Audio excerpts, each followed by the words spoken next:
Hello, everyone. But I'm giving a special shout out. Russ, first in the chat. Nick's are the best. Pete's are the worst. I disagree with that. My brother agrees with that. So I don't necessarily like either of you at this point. Tim Wolf, very happy to see you here. Someone I do like and enjoy.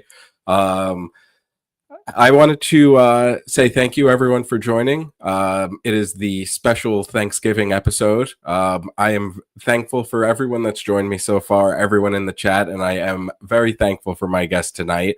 I started following him, I think, on social media maybe like a year and a half, 2 years ago, and I saw the cover of his book, which drew me in.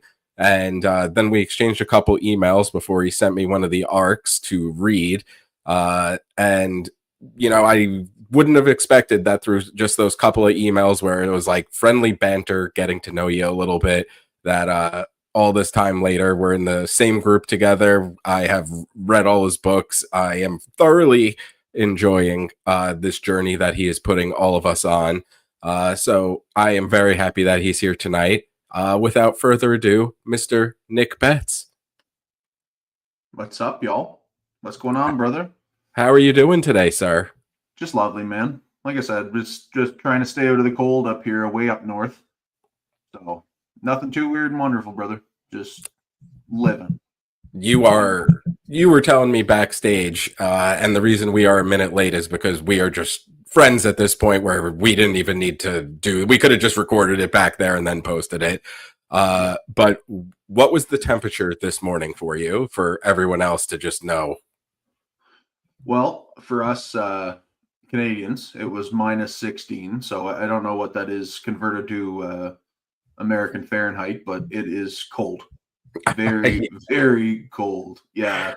So the still haven't put on the winter coat yet. The hat and gloves are on, but don't like to put the winter coat on too early because eventually it's going to hit minus 60 overnight, and I won't know what to do with myself. To be honest, like when I first came out to Edmonton, I think this is 5 years ago now. I didn't even have a block heater in my car because we didn't even need one back home in Nova Scotia. And I had to put one in because, I didn't even realize until the first winter, Kathleen, my wife, and I were out here that, overnight she hit minus 60. Fuck and it that. was, yeah. And so anyway, I was like, okay, well, if it's that cold here, I was like, I couldn't imagine like all the way up north, like the people in the tundra and Yellowknife and all that. Couldn't even imagine it, man. But the first question of the chat: have you not put your winter coat on yet because it's frozen? I don't know. It could be. It's been down the basement since last year. Ooh, you're gonna need a new one. Well, I mean, who knows, right? Like it goes down there with the rest of the things that are forgotten. Oh, 3 degrees Fahrenheit. Okay, well, I mean, I guess that's positive in some respect, I suppose. It's above I think zero. on the grand scale of life, though, I believe they refer to that as fucking freezing. Yeah, or it's just generally stupid. Like it's stupid outside. Like that's the easiest way to put it. And that's Edmonton from about mid-October until probably April. I'd say early April. That's when it starts to break a little bit. We had a long spring, but we come out of a long winter too, right? So, yeah, it sounds like it. Yeah. Well, there's one thing that you can always look forward to, and I'm very happy to bring this up after last night. Those Panthers are on fire. I'm gonna get that insult in before you pivot to where I'm at. We were on fire last week, but this was our week to cool off a little bit. I'm not going to make any comments because I mean, like, there's only so much you can do when you pick the ball off 3 times and you only scored 9 points in a game. That's just me. I think we did better in my youth football league way back when 10 feet, 200 pounds ago. We would have put up more points than that, but no, she, as we would say, the arse came out of her, and that was about it. That was about it, man. I don't know. Like they definitely weren't the cardiac cats they were last night, but that's more because they scared you more than anything. That was about it. Can I ask, as a gentleman from Edmonton, how you picked the Panthers to be your team? I was born into misery through generations of hardships, but what got you in there? All right, I'm gonna fact check this one here right quick. I am a very humble small town fella from a place called Cole Harbour, Nova Scotia. And for the people watching, the only namesake that my town has to a map anywhere is Sidney Crosby. Mm. So for hockey fans, you'll know Sidney Crosby because he's dummied the American teams in multiple international competitions many times. If you don't know Sidney, Nathan McKinnon's also from Cole Harbour. And to be honest with you, outside of the Trailer Park Boys, that's about it. That's all. That's all. Like that's all where I come from, Cole Harbour, Dartmouth. That's our claim to fame. Now, the Carolina Panthers. To be honest with you, I think it was Super Bowl 40 when they played the Patriots and we lost to that Adam Vinatieri kick right at the end of the game. My dad had gone out that night, and anyway, I thought to myself, I was like, you know what? I've never watched football before, so I flipped on the TV, and it was, what do you like better? Do the Panthers have better uniforms, or do the Patriots have better uniforms? And well, I like to look at that electric blue and black and white combination. It's so sharp. And anyway, I said, you know what? That's going to be my team. I did that I with respect that. yeah, and that's ultimately what it was, man. And you know what? I stuck with it through the like it wasn't too rough during the Jake Delhomme, Steve Smith years. Those were pretty good. Did suffer a bit during the Jimmy Clausen experiment, but I mean, who didn't? And then after that, we were absolutely blessed with many years of Cam Newton until he took that shot from T.J. Watt in a mid-season game, and that was basically it, man. Like after that, it was just the revolving door, and I wish we I wish we had I wish Cam hadn't have took that shot, and I wish we had have stuck with Baker Mayfield. But I mean, unfortunately, we were in a bad spot, and Matt Rule was just a bad coach for the team. And then we get into I miss him too. I miss Super Cam big time. The Daps, man, like I'd love turning it on. That 2015 season where we went to the Super Bowl against Denver that we had to lose because of the script, because it was Peyton's last season. Yes. Right? Like it just, I mean, I suffered that night. It was what it was. And I mean, it was just like, I won't shy away though. It was an amazing season of football to watch that year. Like just Cam, we had the defense was Thieves Avenue. Like it was just, man, it was so good. And we haven't been back since. I know the Bryce Young experiment's been bad the first 2 years. He showed some promise last season. This year's been better. So I mean, they seem like they're doing okay under Dave Canales. I haven't watched a ton of Panthers football. Only watched a smidgen of it last night. But yeah, I mean, we're doing okay. To be honest with you, I think we've won 5 games up to this point. So like that's more than the 4 I thought we were going to win at the start of the season. So I really can't complain. Yeah, I really can't. I think you guys may have turned the corner. Hopefully, at least. So yeah. I mean, we've got some studs. Like I felt bad when we had to trade away McCaffrey. That was a big blow, and that was now a horrible trade looking back at it. And then, I mean, he wanted too much money, but we couldn't keep Brian Burns either. He went to the Giants. But I mean, we've got like J.C. Horns back there, who's electric when he's not hurt. And Derek Brown's an absolute beast in the trenches. So apparently we just lost Trayvon Merrick for a game, though. Apparently he cracked somebody in the gear yesterday. So he got a game suspension, right? I didn't see that myself, but I was like, I saw that this morning when I woke up. I was like, a nice little uppercut. Oh, buddy. Yeah. Yeah. Burns has been awesome on the Giants. Stuff you hate to see. Yeah, exactly. But I mean, they got him there with what was that kid they drafted just a couple years ago? Kayvon Thibodeau. Yeah, Thibodeau's there, and then they got someone on the draft this year who I can't remember, who wanted Lawrence Taylor's number and only has a half a sack this year so far. I'm blanking on his name. His highlight was getting wrecked by a Jets tight end in the preseason and a chip block, which shows how good he's doing. Oh, but, absolutely torched. But I mean, it's cool. Like then you look at other stuff. Like I'll give a shout out to Matty Zorich, who diehard Cleveland Browns fan, and yeah, I know, yeah, Derek Brown, totally. And then like the diehard Brown stuff, and then I mean Myles Garrett's only I think 5 sacks away from the single season record, and he's got 6 games to go. Like that's super cool. Yeah, So I hope that's he a gets that. that's a bright spot. I mean, it'll just be a matter of if he sets it, will he want to leave Cleveland? But I mean, at the same time, then you also ask the question, who wouldn't?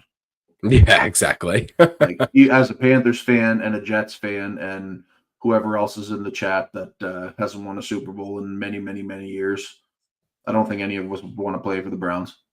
But No, if I'm gonna that's just suck, me. at least I'm gonna suck in New York City. Yeah, 100%. Sorry, Right, wherever you are. and especially like playing that close to the Football Hall of Fame in Canton, Ohio, and never getting in there. That'd be a No, rough you one. just blow kisses to it on the highway to the stadium. Yeah, or you ask for a trade up the road to Cincinnati. That'd be about Yeah, it. exactly. Long as you're not a quarterback, and then you're good. Yeah. I wouldn't want to be behind that O line. No, Just me. no. But anyway, I think we should get to why we're here today. The New I am York going Jets. to pivot because I was going to say, speaking of things that do not suck, was going to be my seg. I'm going into, actually, I'm going to show off because I have it right here, like the way that I mentioned. The cover drew me in. This is the cover, the original cover, which I just want to jump in here because this is already great. I loved this. Really, really loved this. And I'm going to share the updated cover, which the series will be continuing with now. And yeah, you're holding it up too. And honestly, as far as glow ups go, wow, that is stunning. The new covers. Before, actually, I want to kind of jump into it as well. Sorry, I popped us up right there. Can you give a little bit of backstory on the story so far, just for book one? And then I'm going to take it from there. But just for anyone who's not as familiar with the series, just give a little bit of a brief recap. Cool. So let's start off with something funny because I do this at my markets as a way to break the ice. So I was talking about it in our Willow Wraith press chat the other day. I usually pitch my series in 4 tiers. So just to acquaint everybody with it, and then I'll kind of go through the sequential events and the Waking of Storm and Flame. So very first is what I call my bad pitch. So basically just something meant to break the ice, something easy and very, very simple. You've read it, you'll know it. Princess with shiny rocks tries to save the world. Simple as it gets, right? Yeah. And then, so very, very basic layer, like the bare bones.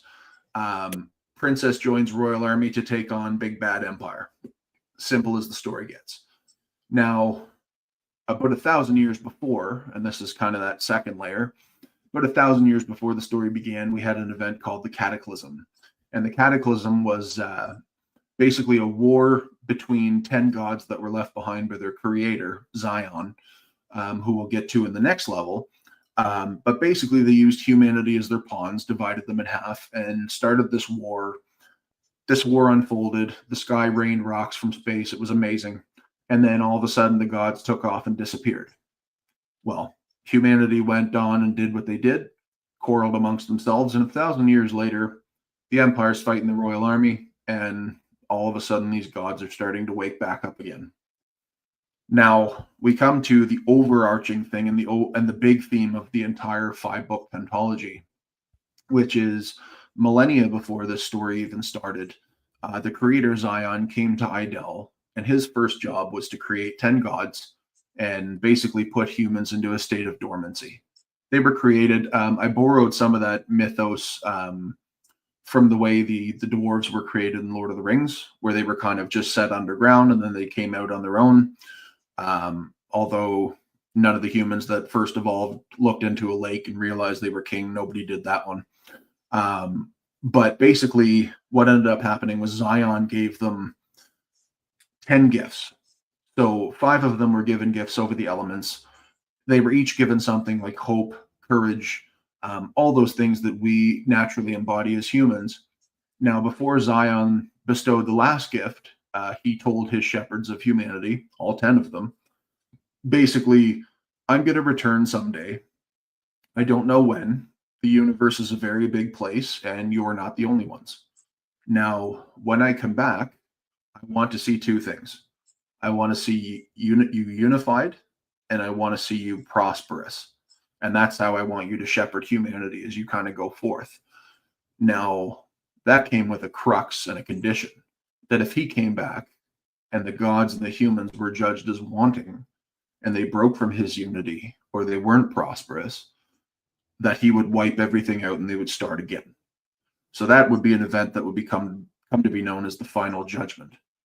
Now, there are signs starting to creep up in the early parts of this story that Zion is coming back.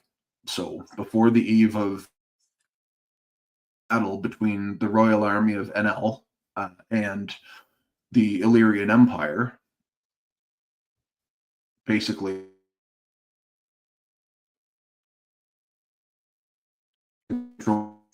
brother Kale, and we set into motion a destiny that she never expected to be a part of. Now, what happens, and spoiler alert for anybody that's hasn't read the book yet, but I'll try and gloss over it so I don't give too much. The Royal Army of Enel doesn't get their butts kicked once, but twice. Alira faces execution. Her sister Zara goes looking for her, but is held back, realizing she's been betrayed by someone who's very close to her. Alira is saved by an old friend who's ultimately carrying out the will of her brother and trying to set into motion the unification of these southern kingdoms. So Alira goes to places she doesn't want to go, as does Zara in her pursuit of looking for her sister on the old battlefield, only not to find her. And then they even go into the vanguard realm of Illyria, Isaiah, in an attempt to rescue Alira, finding out that everyone she was captured with was executed, but Alira is nowhere to be found. So that's where we enter my absolutely favorite character, and I will probably name her 100 times in this episode, Rinley Tillett, my spunky, quirky little archer, who's got a bit of a mean streak, but has the demeanor of a golden retriever puppy. Now, what unfolds from there, we discover that what's happened with Zara, with something in her past, basically triggers a shadow to come through her. It gives her extra abilities on the battlefield, helps her fight quicker, stronger, faster. But it ends up taking over Zara in a weak moment, and shows itself when Alira and Emil, the king of the reunited kingdom of Talyea, sail back to Enel to retake their home of Namel. And basically Zara's fight with the person that she loved and had a relationship with, well, they duke it out, but they're not the only ones present, because all of these shadows that have been pulling the strings behind the Illyrian Empire and their massive expansion in the south, well, they show up too. The demon known as Kalos, and then we have the re-arrival of Samara, who plays a very pivotal role in the entire series. And I can say that because I'm halfway through book 5 right now in writing it. And they retake the kingdom, although I'm not going to get into kind of what happens or where people go, but it ends up with Alira setting sail onto the northern realm and the northern continent of Radia to try and stir up a new group of allies for what will be a renewed push against the Empire, effectively trying to bring them to heel, which is what ultimately the Empire is doing to the southern kingdoms. But Radia has been forgotten for hundreds of years, and they'll be the first Southerners to really go there. And that's where we pick up in The Last Cry of Innocence, which is still the title I'm most proud of.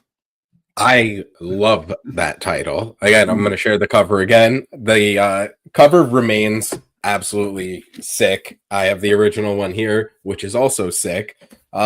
So one of the first questions I wanted to ask going into it, and I'm going to pick back up with, the background that you just gave. What made you want to pivot and get new cover designs? Because I think you made a very good decision especially doing it this early in the series where, you don't have all 5 of the originals out and then go, oh crap, like let me redo this. So what made you want to do that though?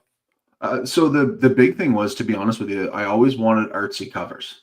I just didn't know how to go about it. I mean, of course, the beauty of the self-publishing game is learning so much. But I really just wanted art, and I wanted to put something on the cover I was proud of. Now, the originals, I was very proud of. Those were both of, I didn't do them, but they were both of my machinations and my designs. So I was very proud of them, and they were really eye catching, which is what I wanted them to be. And they were the basis, and you see them the way the series is going. I wanted them to be reflective of the Fate in their element, with a massive color pop, so they would really stand out. Now, the new ones are a little bit more washed out, but I do like the stained glass effect that they have. Like I think it's absolutely gorgeous. And once it's done, I am looking into trying to get the art done like stained glass so I can put it up behind me. Oh, that'd be awesome. Yeah. But it was when I was actually paying attention to Instagram one of the days I wasn't just mindlessly scrolling. And I came across another artist cover, Tavia Jackson, TC Jackson. And anyway, she had I asked her, I said, okay, like your cover's gorgeous. Like that's what I envision for my series. Who did it? And come to find out, it was an artist named Jan Ignacio, who is down in the Philippines. You can find, if anybody's interested in seeing their stuff, there's tons of tags in my Instagram feed with pictures of these covers. I try to tag them every time I put something up. But really, it's just I wanted to redo it before I got too far along. Mm-hmm. And I was at the tipping point. So I had done the first 2 and the third was coming, and I had said, you know what, if I'm going to do this, it's going to be now. And the one big reason why I wanted to switch things up was mainly just to get the true look of the characters that I wanted. So I tried, and with that original TLCOI cover, I tried everywhere to find like a Polynesian pirate woman, and I, for the life of me, could not. And that's unfortunate. That's just a limitation of stock photography. So when I went back to JN and I had said, okay, like this is how I want Tiora to look. And basically what I told him was picture Moana, but Jack Sparrow. Yeah. And that's right. Yeah. Now I will say so where her armor and her dress, like her leathers and whatnot, that's how I described her in the book. So that's how I wanted Tiora to look. And basically just he brought that vision to life. Now it's funny, like not everything, I didn't want to rein in any creative freedom with the design. So it was basically just, yep, here's how I want it to look. Here's like the look of the armor, like a blue lace dress covering the whole body. It was important for me to have it kind of cut off at shorts as well, and to be a little bit open, because the Tytopian environment that she's a part of is warm and humid, and well, it wouldn't be conducive to plated armor and pants, especially for a sailor. So it was just, that was the big driving force, was just to try and get my characters to look how they wanted.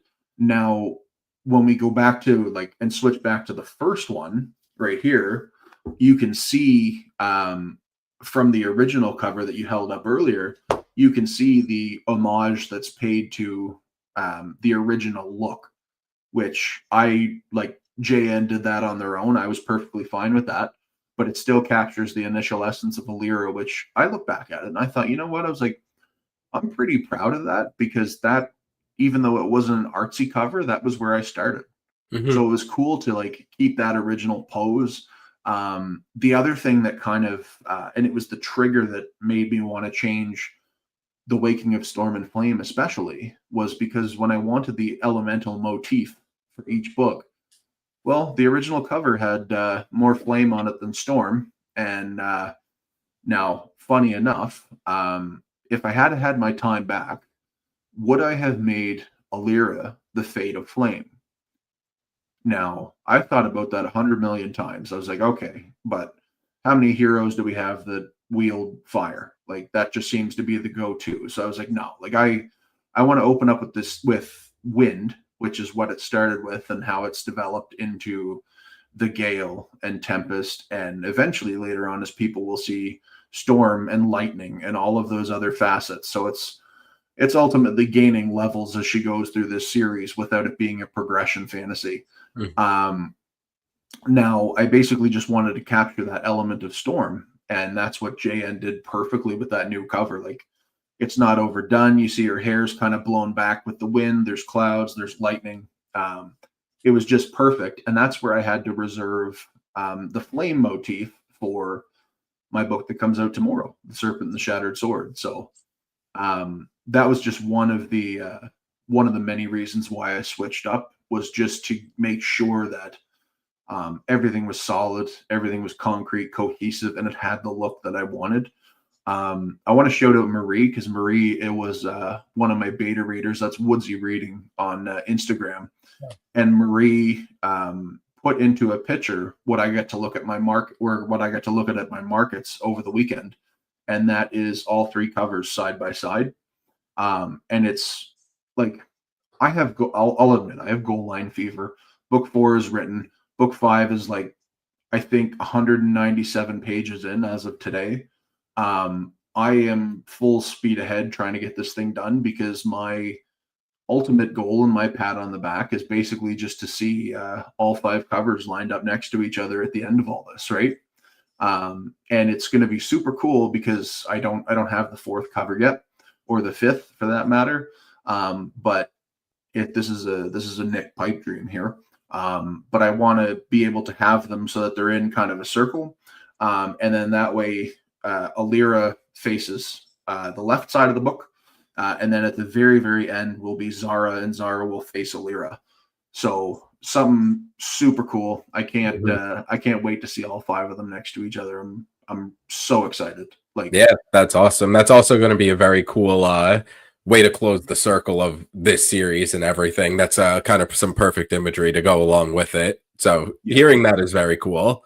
I have to ask, because I've always been curious about it. What made you want to do 5 books right off the bat? Like, you so often it's either like a standalone or a trilogy we see all the time. And I remember when we were talking, and I think even you said you were just like, yeah, I'm starting on book 4 now. I was like, book 4? And then you're like, well, yeah, there's one after it too. And I was like, hell yeah, like awesome. It's Yeah.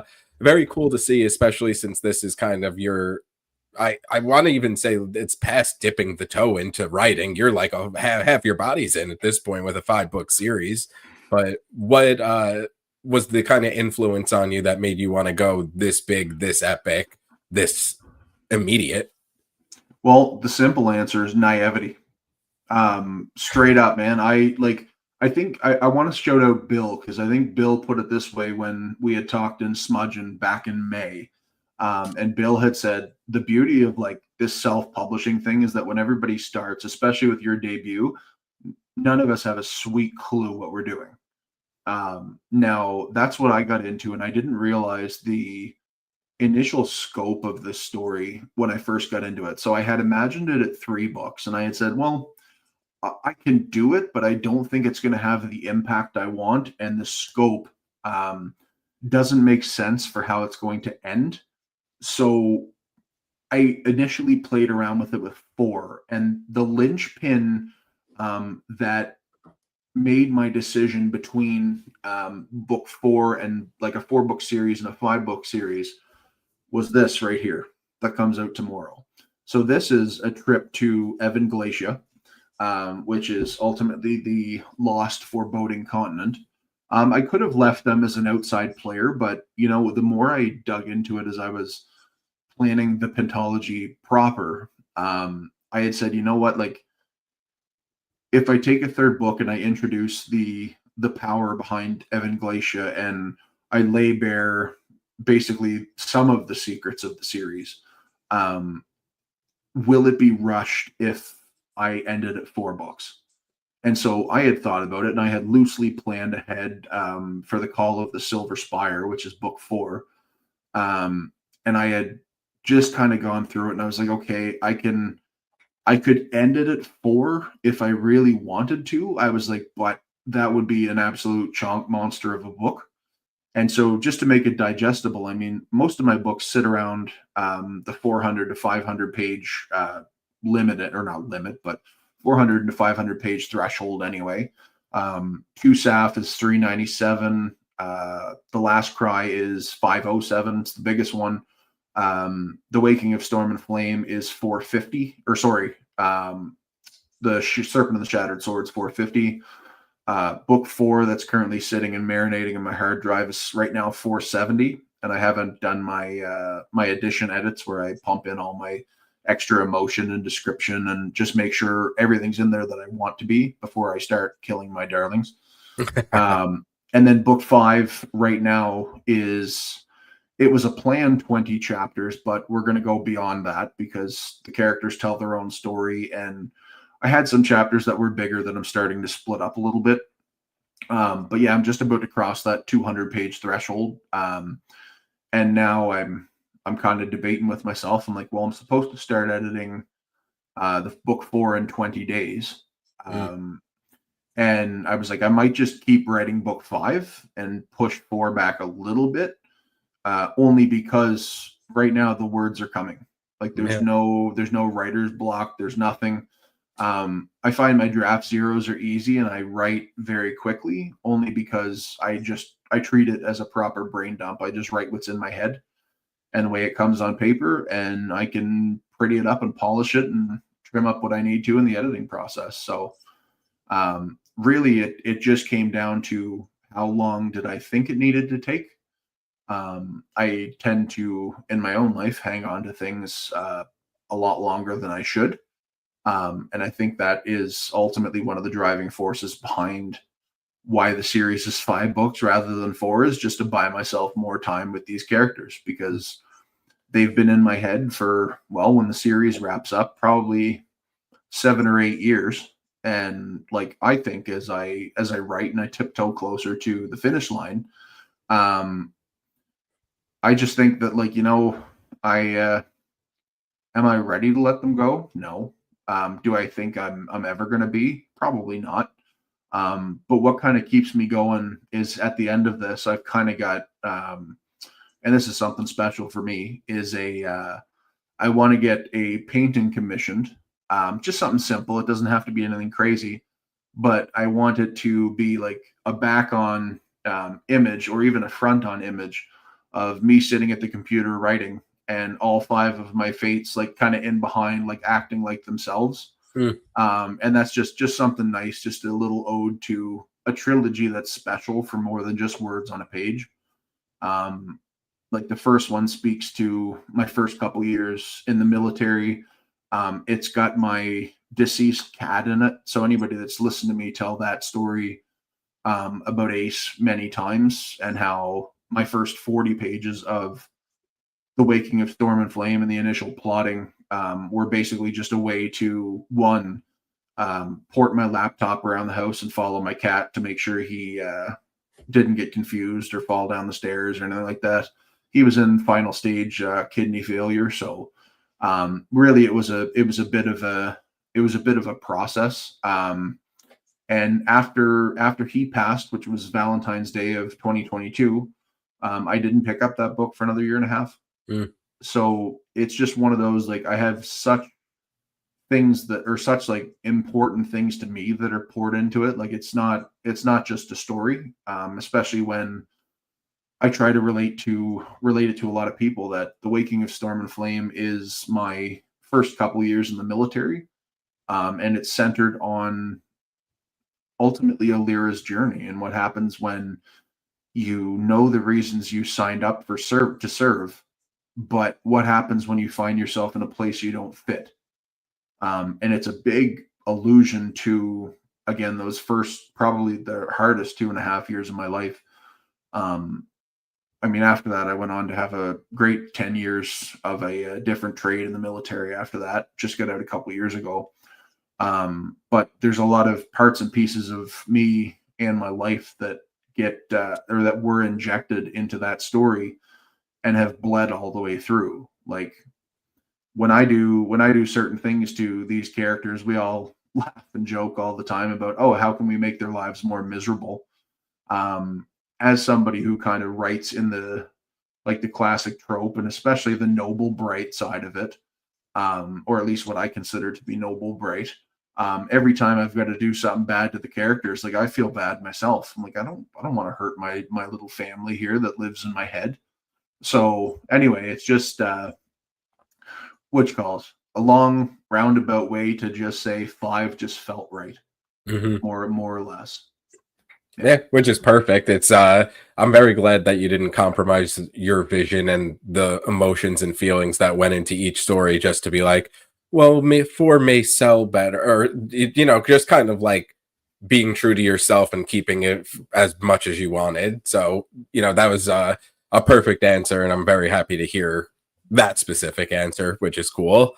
One of the other things I wanted to ask is, because this was the first kind of epic fantasy I jumped back into after a while. I was doing a lot of grimdark, a lot of very, kind of morally gray type of stories and everything like that. And this series is firmly in the, like you said, the noble dark, the epic fantasy aspect of the genre. But how do you take something that has been around for a while? You already mentioned Lord of the Rings was a giant influence on this, but the story as I'm reading it feels unique.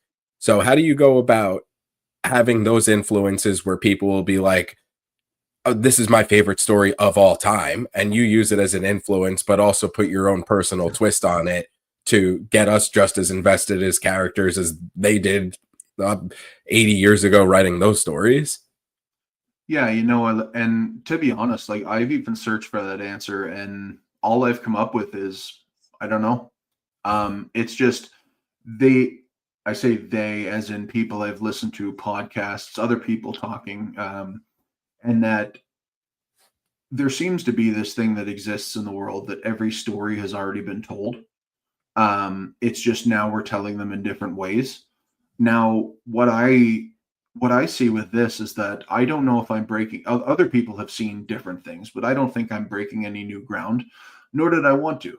I wanted to tell a true classic heroic story, good versus evil. Though in mine, I think that one of the things I do leverage, especially as you go through the series and you get to see more of Alira's journey, and then the strings and the things that not only Illyria fights for, but also Evan Glacia in this new book that I've got coming. And to find out how everything weaves together, and it's really leveraging and asking the question of what is good and what is evil, what is right, like who is right and who is wrong. And at the end of this, I want people who've been invested in the series to look at it and go, I can kind of sympathize with the other side, and I might have actually gone with their way of thinking rather than the way that I'm trying to take you. So I try to leverage a lot of the old stuff, and I believe it was Herodotus way back in like Greek mythology that gave us the line "History is written by the victor," and we get into that a lot when we talk about like unreliable narrators and things like that. But really, it's old stories in my voice is what it is, and I wasn't worried about trying to be like the newest kid on the block or anything like that. I wanted to tell my story, and where the Fates of Aten actually roots itself is in my childhood. And my biggest influence, funny enough, and nobody like nobody has ever guessed it, or at least they've never brought it forward to me. My biggest influence for Five Fates, mixed genders, and a powerful fighting force was the Power Rangers. Like that is the Fates of Auden ultimately are my Power Rangers from the first time I would have watched it as a young kid and got in trouble by my mom for watching fighting stuff at like 5 and 6 years old. But it's just it's that special stuff, and it's just trying to take those things. Like if you dilute the Fates of Auden down, you're going to find the gods and the demons. You're going to find light and dark. You'll find elemental magic, sword wielding heroes, reluctant heroes. You'll find the hero's journey, personal growth, betrayal, alliances.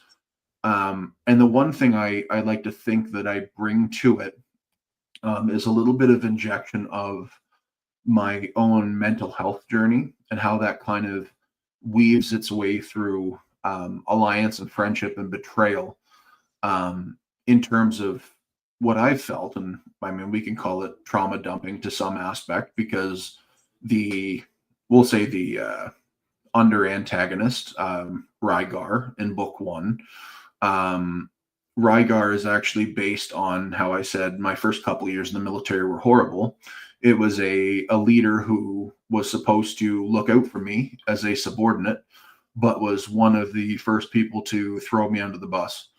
And not only throw me under the bus, but drive over me and back up and drive over me again, and repeatedly until I finally achieved escape velocity out of that tornado and shot off to better places. But really, it's telling those old stories just in my words with my influences. And I mean, really, it's everything I've seen and everything I've been through. Now the one thing about me, and I don't shy away from this, I also don't recommend a lot of books on my social medias, because I read like molasses on a cold day in Edmonton. I always have. And I like the same media that I've always gone to.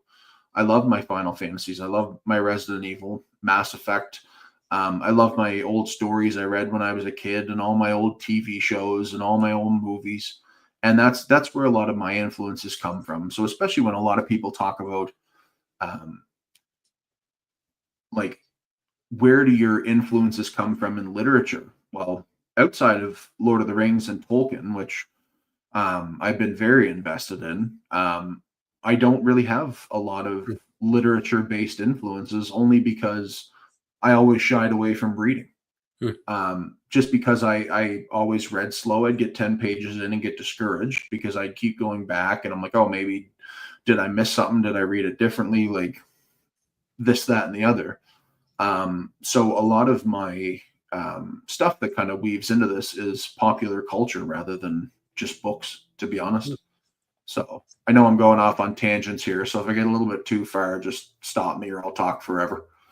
I would love to talk forever. I'm not stopping, especially hearing those influences, because I would also say that those Resident Evil games, which I have to watch other people play, I downloaded it, the second one, and uninstalled it, I think 5 times since the remaster came out. I text my brothers and I'm like, I'm starting it up, and in the same hour, I'm like, uninstalled it. I'm playing Skyrim. Like, I can't do it, but the storytelling is great, and the Mass Effects, especially 1 and 2, are 2 of the best games of all time, I think.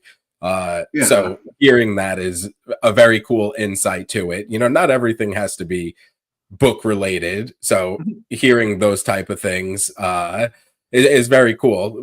My brother checking in saying the last attempt was a good effort, because it was. I made it past level 1, literally past level 1, and that's a good effort. You got into the police station. You're doing okay. Literally into the police station, and like the metal door slammed down, and I was like, nope, but bailed. But so I think that's very cool to hear. One of the other things that I think made your series unique, which I think is really awesome, I wish I took a picture of it, but in book 2, at the very beginning, again, I'm just sharing the cover coolness because it's great. Book 2 starts off with a QR code for a song, is that exactly what you're sharing? Perfect. That's Because it. this is Yeah. one of the first times I've ever seen something like that where it's almost like do this when you reach this page and you'll listen to the song that's written out. Yeah. Right What there. what went through your mind to put those pieces together and have that in there just as an addition to that level of immersion, you know? Yeah. So I'll touch on my relationship with Gia here throughout the whole process because she is incredible. Um, Now, to answer the question first, I wanted to do something different. I had a story, and I wrote in a genre that basically was done 1,000 times over. And a lot of people talk about, well, we're in the post Tolkien era now. I don't think we're in the post Tolkien era. I think we're in the Tolkien era, and we're always going to be in the Tolkien era. And even if we're not, there will always be those people who appreciate that side of traditional, foundational, classic fantasy. So um, that was just one thing I wanted to do and to bring forward because, like you, I'd never seen it done. Outside of like I knew Cole Lansdell is publishing an interactive short story. I haven't seen one of those since an old Goosebumps book I read like way back when. So I Yeah. think that's absolutely super cool. And I wanted something interactive and something immersive. So the way this all kind of started was if we tiptoe back to November of 2022 on another cold Edmonton Friday morning in I feel like cold goes November. without saying. Yeah, I'll At just this say Edmonton morning, and you could put two and two together for November. But anyway, I was looking for a copy of then The Edge of Night. So a lot of people know it as Pippin's song from Return of the King that he sings in Denethor's court, and you get the tomato juice going, and Faramir gets messed up and all that stuff. So a lot of people know it as that because that fit what I wanted to do with my trailer for book one that I made. It just seemed to fit Alira's journey, and I didn't want to use the song. I wanted to find a cover, and sure enough, the one I really fell in love with was a cover by an Italian artist named Gia Wildwood. Now, I shot her an email. Basically, she sent me her version of the cover, and I said, yeah, like it's going to be in a trailer. So when I've got all this said and done, I'll send you an ebook as my thanks, and we'll go our separate ways. Well, anyway, one thing led to another, and I got into a certain scene in The Last Cry of Innocence when I was plotting it, and I had said, okay, like I want a song in a bar and a songstress, and the songstress is not who she seems, and it's somebody ethereal, and I kind of wanted to have that punch behind it. Now, what I originally wanted was and I approached Gia about using her songs side by side. Another fantastic angelic song, because I wanted it to speak to Alira about her brother, and kind of for her to realize that maybe there's something more to this woman, that like maybe she's trying to get my attention for some reason. But Gia, that song is very special to her, so she wanted to reserve that one. And she had actually said to me, she's like, "Well, what if I wrote you one?" Hmm. And I said, like, I would 1000% be honored, and I would not say no.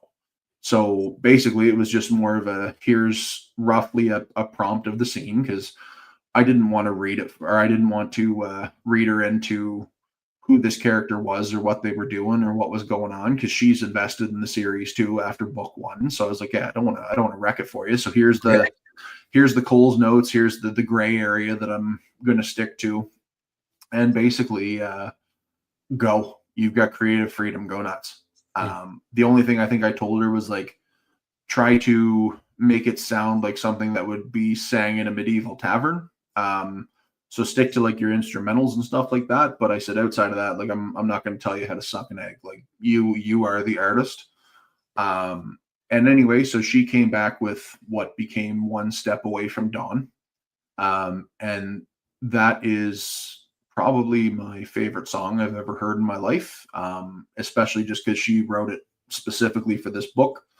And everything she did means the world, and it's incredibly impressive once you listen to it on Spotify as you come across it in the book and you realize that everything, the lyrics, the singing, every instrument, the mixing, the mastering is all her, a one woman show.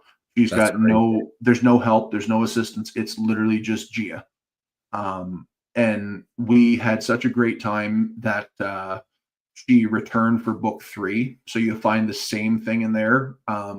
She returns with what I always call them as the novel's official theme. So in The Serpent and the Shattered Sword, we go to the plight of the shattered soul, which has a little bit more of a fireside, folksy feel to it, but it's a lament at the same time.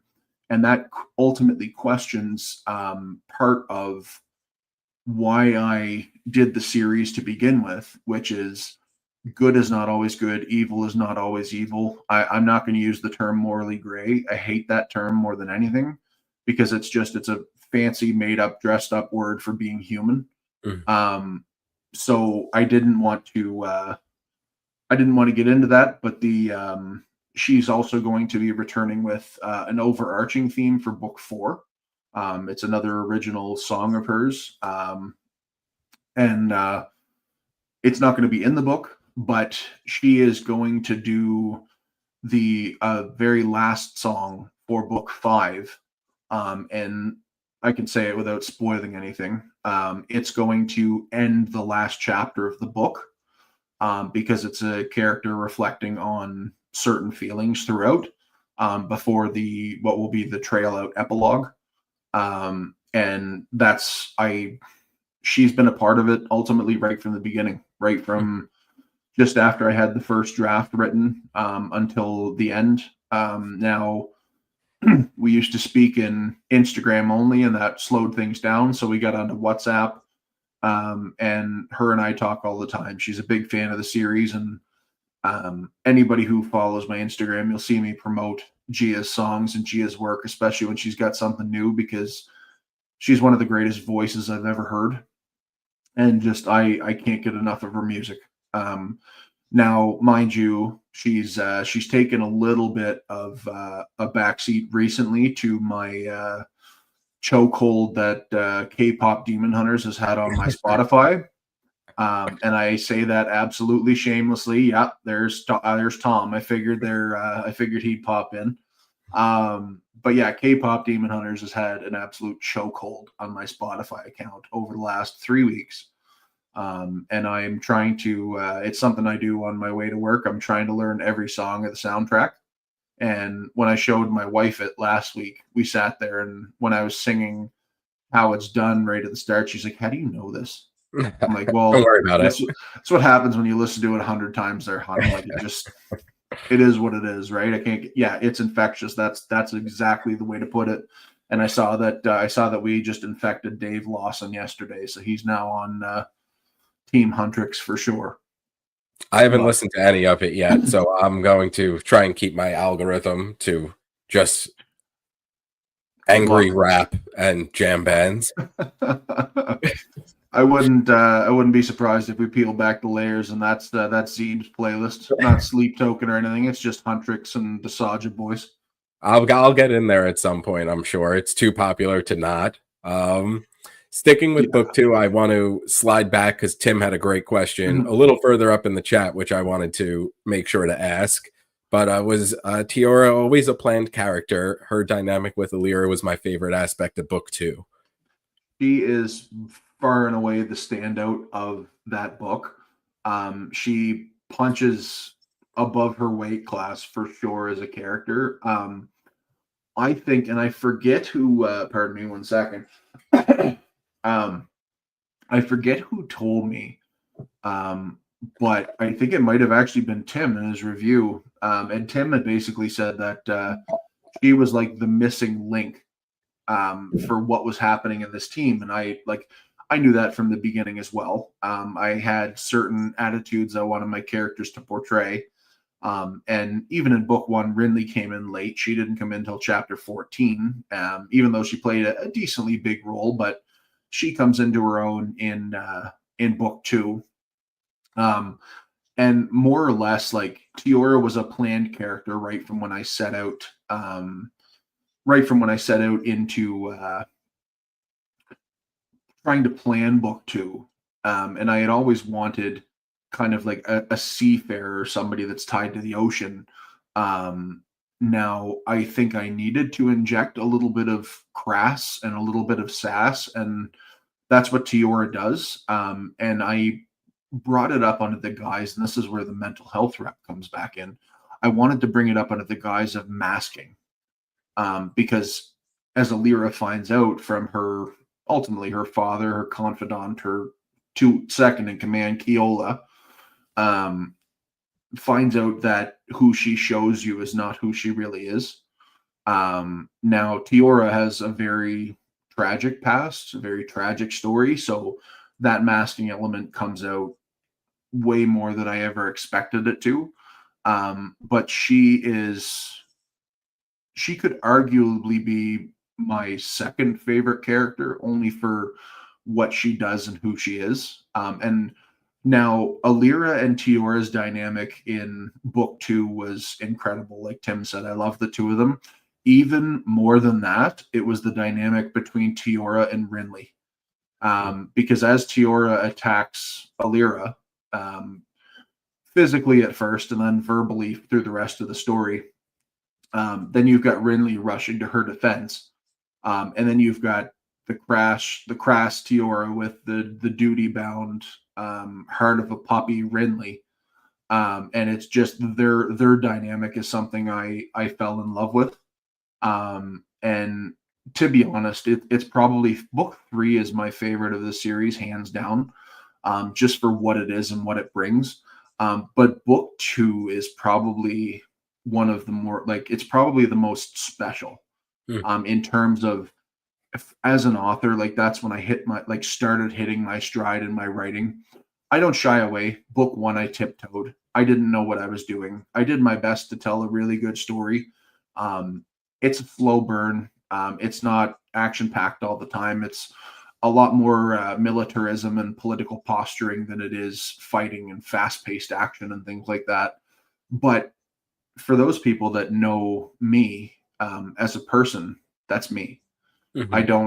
I don't rush into anything. Everything's slow and methodical.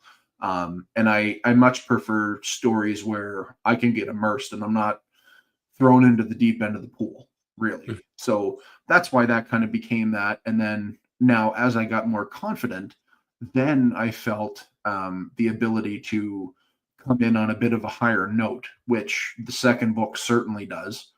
And then the third even more so.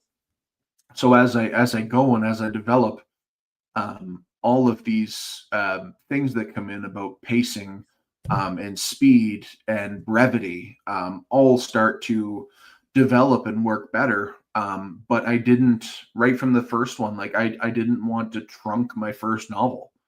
I wanted it to be out there, and I tell people, like, when I sell it to them, I said, listen, like, you'll be in for the slow burn. You'll see it. You'll dip your toes into the pool, so to say. Like, I'm not like a dad throwing in their 3-year-old with no water wings, like, sink or swim, buddy. Like, no, like, I'm gonna, like, I'll hold you there. I'll let you swim. And then once we get into book two and we develop, then we actually get into things opening up a bit more.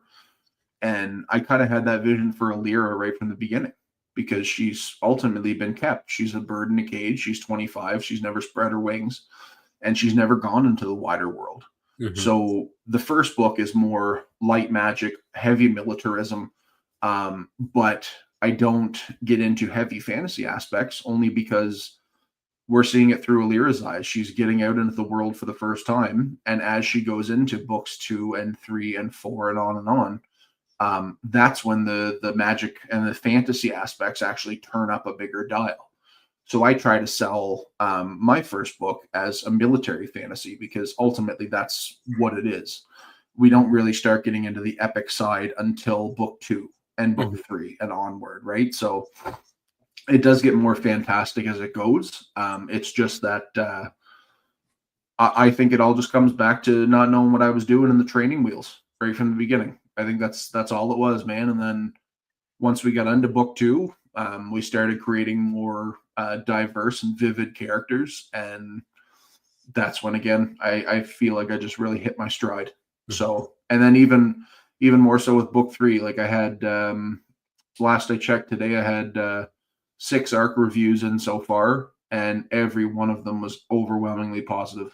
Like, so I'm like, yeah, you know what? Like, I'm doing it. I have the like the renewed confidence going into book 4 and book 5, like the backslide of the series. So, all I can tell people when they get through the Serpent and the Shattered Sword is buckle up. I had Marie again, one of my beta readers, tell me that book 3 put her through a lot of torment. And I told her, I said, okay, well, I better go rewrite 4 and 5 if you think that's torment. So just wait. 4 is kind of like I'll lean a little bit forward. So 4 is like it's not a setup book; it's a continuation book, and it beats its own drum, as each one of the 5 do. And it is only acts as a setup book in the sense that book 5 is ultimately a final campaign, a final march. It takes place over like 3 days, and it is just from chapter 6 until the end of the book. It is an all-out war. Humans and beasts and all these things come together, and it's just, oh my god, it's incredible. It's like the Pelennor Fields, but with the Nick spin on it. Yeah, that's a perfect example of, I always feel weird at first, but where like I'll read someone's book and I'll give it like a 4-star because Goodreads is stupid and doesn't have halves or anything like that. I'm not even saying like, you see people's reviews and it's like, I'm giving it a 4.23 and it's like, what's your problem? But like half stars should be there a little bit. Yeah. But I gave book 1 a 4.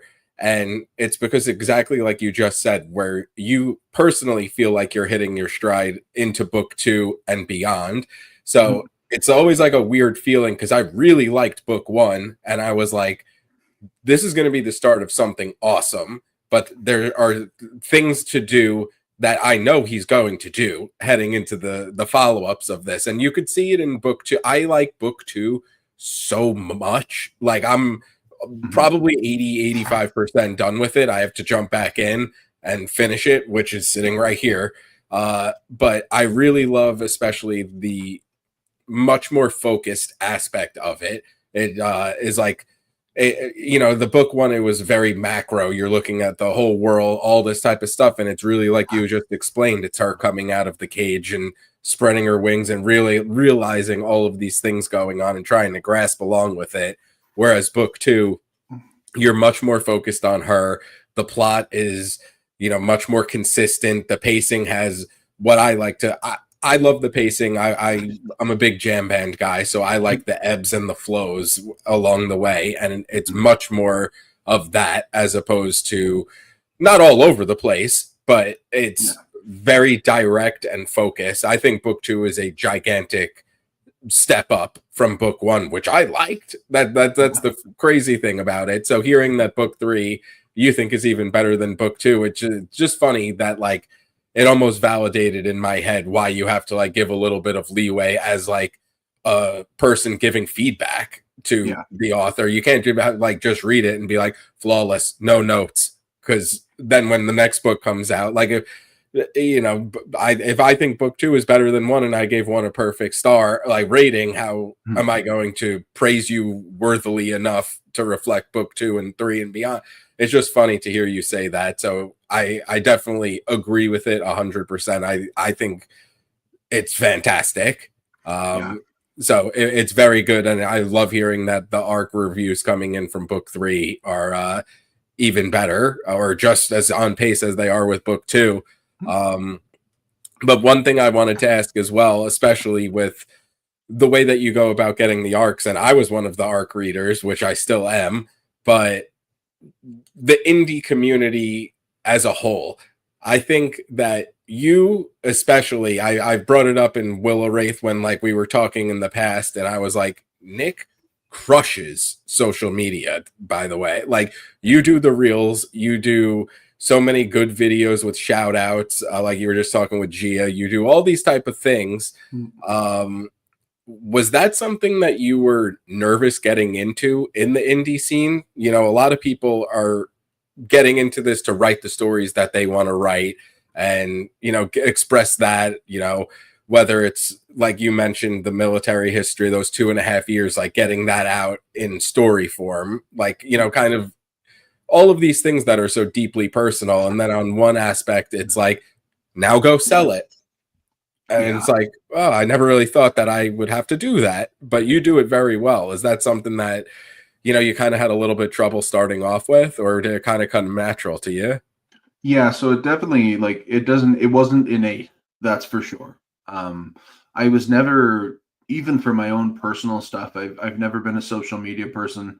I'm not a big sharer, and I think that's only because like I don't have a lot to share. And that ties into like, Nick, why do you write so quickly? Because you're about to churn out a 5 book series in 2.5 years. And that's because that's the only thing I do. That's what I do. I'm not out, like I don't have kids. My wife is she works incredibly hard, and she's in the middle of her master's, about to start her practicum.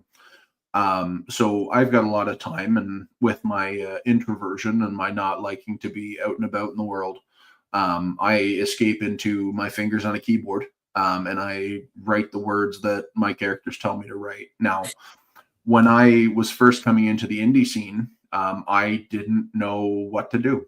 I started on Twitter, and that was, I think, the first actual person I really bonded with on Twitter was Zeeb. Hmm. And it was over our shared love of Final Fantasy X, which is the greatest game of all time, I was about to bar say, none. sorry to hear that. No, Final Fantasy. I'll give him his flowers. Like that's what we talked about, Final Fantasy X, and that's kind of like where we hit it off. And then I had a lot of interactions initially too with Janelle Shiki. Hmm. And they were two great influences in just trying to get things going and trying to feel out the different parts of the community and try and understand who's who and who can help with what and who I should kind of be talking to and emulating, and just trying my best um, to follow, and just somebody who, or people who would set a good example. So as I started to go and develop, I tried to, the one big thing I didn't do before was trying to put the social in social media. So it was trying to feed the algorithm with not only my material, but comments and shares and likes and all of these things, just to try and interact with people.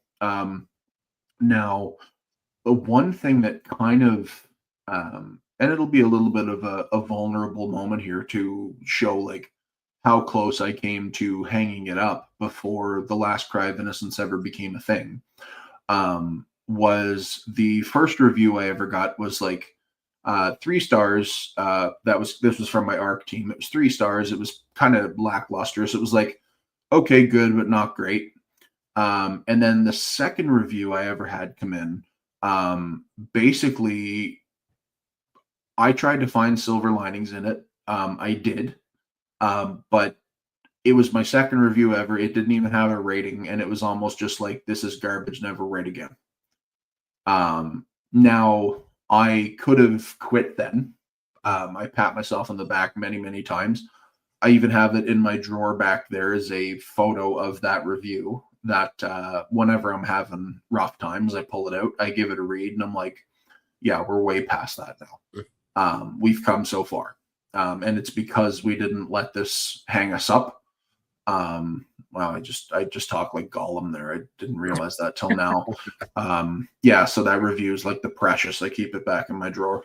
But no, I came so close to wanting to quit there, but I didn't, because the stories needed to be told, and I needed to be the one to tell them. And like the reviews that followed, for The Waking of Storm and Flame, there are people who loved it. There are people who thought it wasn't great. One reviewer hated that one reviewer hated that there was an aspect of my book about women in the military. I don't know how you missed that on the cover with the armor and the sword. That's just me. But anyway, even more sorry on the original cover. Like, yeah. Like I don't take pot shots at reviewers, but that's one that always sticks out to me as like, why? What were you thinking? And to be honest with you, like, I mean, I've served with so many great, incredible female soldiers and sailors that, like, for me to write a female character in the military, it's such an ode to their service that's incredible. And so, if there's anybody out there that watches this that's a woman in the military, especially you, Audrey, I know you serve too, my little battle buddy for Instagram. Thank you for your service, and just keep doing what you're doing, keep smashing barriers, because what you achieve inspires us all. And that's what I try to convey in the story, which kind of leads into another point that I had dispelled a bit ago by a fellow author I ran into, Jazz Pate. And Jazz had wrote me a beautiful review for The Waking of Storm and Flame, and basically said that they don't often, or they're often wary of female characters written by men. And to have that basically cast off, and for them to see the amount of love and affection that went into the creation of Alira's character, and as they said, she's the most loved on in the entire series. She is, because she's me. I'm not writing a female character. I'm ultimately writing a vessel of myself, which is what Alira and Zara are. They're sisters, but Alira and Zara are two different parts of me. So Zara is my military side, the duty, loyalty, integrity, courage. Alira is my introverted, people go away, I love my history side. And basically Zara is, I knew what I was signing up for and what I wanted to be and what I wanted to do. And Alira is what actually happened, where I stumbled and I fell and nobody was there to really pick me up. And I thought I was alone. But I did have a few friends that kind of dragged me along the way. Did lose a few friendships and people I cared about along the way, but c'est la vie. And it got to be super special. So no, I didn't come into the indie space knowing about marketing or my target audience or anything like that. I've learned a lot since. I've learned a lot from not only Willow Wraith Press, but watching people and what they do and trying to emulate things. And the only thing, like, I've come to the conclusion, and it will be years down the road, after the Call to Silver Spire, the Judgment of the Last Light, even probably down after Black Bleeds the Raven, which is my next project in 2028, is that eventually I will come back and I will do a second edition of The Waking of Storm and Flame with everything that I've learned and revamp it for people who pick it up in the future, because it was a little bit of a tough rollout. I had, I think, around 86 people on my ARC team for The Waking of Storm and Flame when I initially did the Google form. And I think I only ended up with, at the end of the first week, like 6 reviews. So I don't know, like, I've learned a lot since then. I tried to repeat the ARC process. I thought I was successful attracting that many people. But then I tried to repeat the same process with The Last Cry of Innocence. And I ended up with 126. I got more reviews, but I was still around that average 10% that everybody kind of speaks to. So now, or at least the industry standard for indie publishing, unless you're somebody like, I don't know, Rachel Sandpiper, who is doing incredible things with ARC teams. It's incredible to watch her work. But with The Serpent and the Shattered Sword, I took a different approach, where I only invited people to the ARC team who had followed through in the past. I did allow it for somebody else who's joined the ARC team, but still hasn't even reviewed the first or the second one. So that will filter out in book 4. But basically, my arc team now, going forward for 3, 4, and 5. Well, yeah, so 4 and 5 in the future will be invite only, more or less. I'm not worried about tons of reviews getting out there. I'm more worried about people who will follow through. And I don't mind, like, if there are people who join the series. Like, I've written 3 books, and if I do the arc team callouts in my newsletter for book 4, and they've read and reviewed up to book 3, or even read up to book 3 and just reviewed that one, well, welcome to the arc team, bucko. So that's kind of what I've got now, and it just always points back to find your people and know who they are. And I always try to incentivize things for my arc readers. So if you read it and review it and follow through with your arc, like, I'm more than willing to send you like an ebook. I always do for everybody that reads it and reviews it up to midnight the day before it releases. I always do an arc review giveaway where I send out a signed copy of the paperback that you arc read for me. And then, of course, with the option, if you want me to sign and send books 1 and 2 as well, more than welcome to do that. But I'm trying to get away from the random strangers on the internet bit, because it just doesn't work. At least it didn't for me. Like, I thought I cast a wide net, and I didn't know about the industry standard 10%. Like, I don't think it should be that way. Like, if I took an arc from somebody and I didn't follow through with it, like, I would have a hard time. Like, for me personally, like, I've accepted something for free and just didn't kind of follow through on my promise, right? So that's the way that I look at it. So, like I said, now it's everybody that's on the arc team is phenomenal, because some of them have been with me now for 3 books. I know there's one I just saw on Goodreads before I popped on here. I'll shout out Gemma Wells, because Gemma was my 3rd ever review from the arc team for book 1. And I invited her back for the 2nd one and the 3rd one as well, personally. So it's just one of those, like I said, you find your people and you hold on to them for dear life, because they're worth their weight in gold. They absolutely are. So, yeah. It's cool. It's also been very fun to read the Goodreads reviews and see those people, like you said, where you find them and they get to, obviously write their review, but it's very cool to see their interpretations on you growing as a writer as well, where it's like, oh yeah, I thought this on book 1. Oh yeah, I thought, and then like when the book 2 review comes out, it's like, so not only did that change, but I was blown away by this portion as well. So it's been very cool to see, even if it's a smaller number of reviews, like you said, not even reviews, people following through, because the amount of reviews are the same now that you have those people. So really, you just went up in a percentage of people reading the arcs to review rating, which is good in that aspect of things. But it's been very cool to watch those come in as well.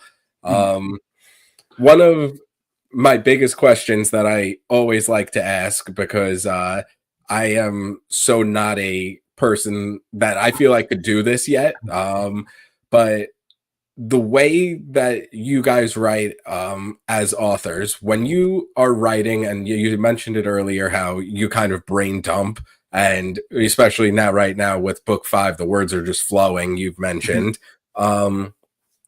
When you write something, do you know instantly where it's one of those, this just hit, or do you realize it on, kind of a review of what you've been writing, or does it take someone in the arc team or the beta readers to go, oh my God, highlight the line and send it back to you, or the paragraph, and be like crushed, like emotionally crushed? Because it's crazy to me, like some of the stuff that you come up with.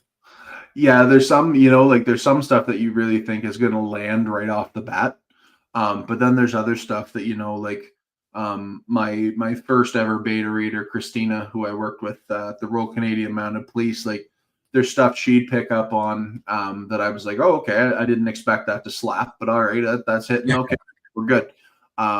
But then there's stuff that even like Marie and Audrey, who beta read for me for this one, there's stuff they pick up that hits that I'm like, okay, like this other part resonated with me, but that hit with you guys, so that's perfect. And even my God lover, my dear editor Joanna, Joanna edits like Audrey beta reads and has like the most creative comments on the margins ever. It's super cool, and it's just like Joanna will leave me comments as though she's a reader too. So like if a part absolutely hits, she will let me know. And she also lets me know. I asked her to if she could let me know emotional beats. So if you have a part like where you're angry or a part where you're sad, like just to put that in so I can have a look at it and be like, okay, yeah, I intended for that to come through here. So I'm glad that it's at least resonating. But really, like it's just one of those I'll have moments, like sometimes when I'm writing, I'll be like, oh yeah, that's clever as shit. I'm absolutely using that.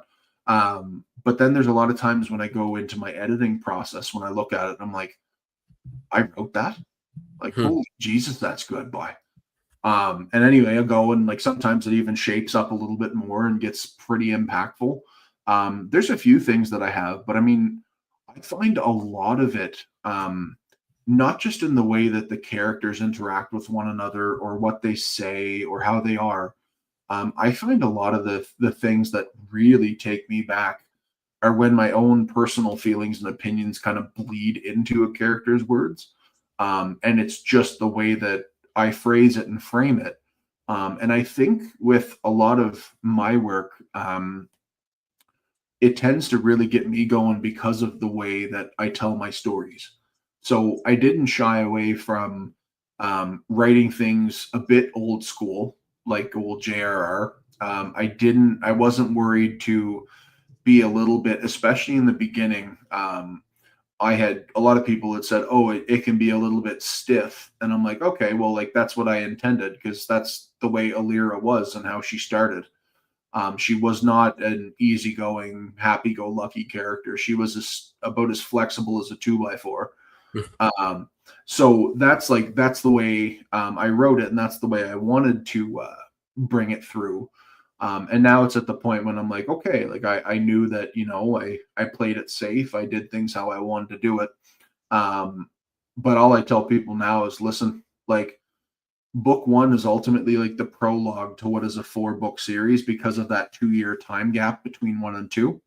But I ultimately tell them, like, listen, if you find that 1 is not your taste, pick up 2 and start from there. I can send you the story until now. Once I finally get my act together, get my arson gear, I'm going to actually do, because I know Tim had mentioned it, is the story until now from book 1.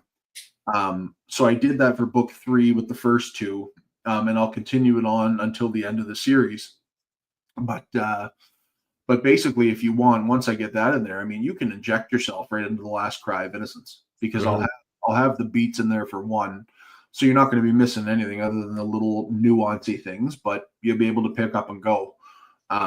So ultimately, I mean, book 1 is book 1, but it's ultimately the prologue for what is a 4-book adventure, more or less. So so that's what I tell people is, listen, the Waking of Storm and Flame is a little bit of a slower burn.